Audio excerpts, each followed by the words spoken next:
गोष्टीचं नाव आहे जिनी.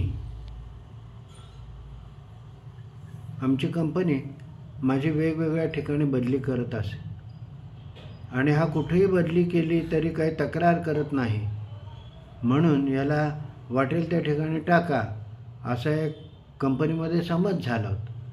एकदा त्याने माझी 2-3 राज्यांच्या सीमेलगत एखाद्या गावामध्ये बदली केली. मी नेहमीप्रमाणे सामान घेऊन तिथं रुजू झालो. कंपनीनं मोठा बंगला दिला होता. चांगल्या सगळ्या सोयी होत्या. स्वयंपाक करायला बाबूराम होता.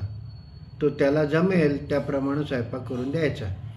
उमांबा म्हणून एक कामवाली होती. तिची मुलगी रेवाबाई होती. त्या दोघे मिळून घरातली सगळी कामं करायची आणि बंगला स्वच्छ ठेवायचे.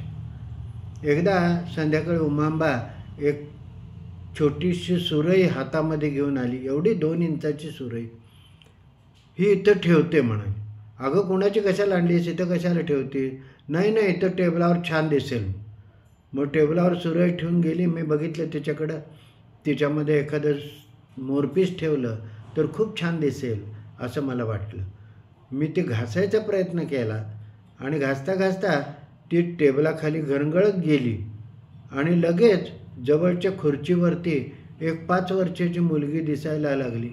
छान रेशमी फ्रॉक घातलेला, केसाचे डोक्यावरती कापलेले, हसत बसली होती. ए कोण आहेस तू? इथं कशाला आलीस? मी जिनी. जिनी म्हणजे?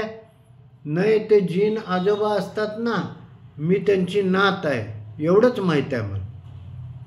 मग तू इथं काय करणार? मी इथं राहायला बघायला आले तुमच्याबरोबर. मी तुम्हाला मदत करीन. ही छोटी पोरगी मला काय मदत करणार असं मला वाटलं. पण त्या जिनीला काहीच अशक्य नव्हतं. ती सगळा बंगला स्वच्छ करायला लागली. कधी कधी स्वयंपाकातले 1-2 पदार्थ करायला लागली. बाबूरामला सुद्धा आश्चर्य वाटलं.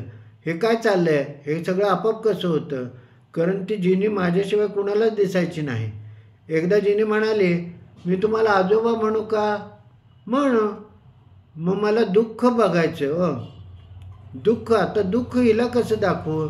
या आमच्या माणसांच्या भावना, दुःख सुख. पण मला आठवली रेवाबाई. कारण त्या रेवाबाईचा नवरा होता जीवन म्हणायचा. तो दारू प्यायचा आणि त्याला सारखं मारायचं. मग मी त्याला म्हटलं, जिनीला तू या रेवाबाईच्या घरी जा. मग एकदा रेवाबाईच्या घरी गेली.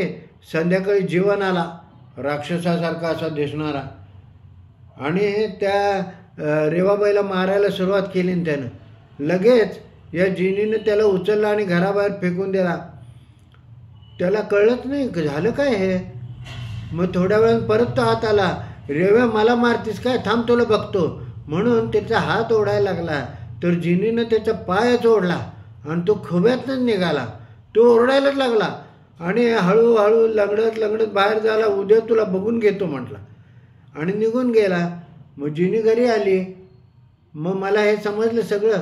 तेव्हा मी जिनीला म्हणालं, अगं तुझ्याकडे या मोठ्या शक्ती आहेत, आमच्याकडे या शक्ती नाहीत. मग या शक्ती नसताना जे भोगायला लागतं ते दुःख असतं. बरं आत्ता मला दुःख समजलं म्हणून जिनी म्हणाली आणि तेव्हापासून अदृश्य झाली. पण जाता जाता म्हणाली की आजोबा ही सुरई आणि कुणाला देऊ नका. मला परत काही शंका आली तर मी परत येणार आहे.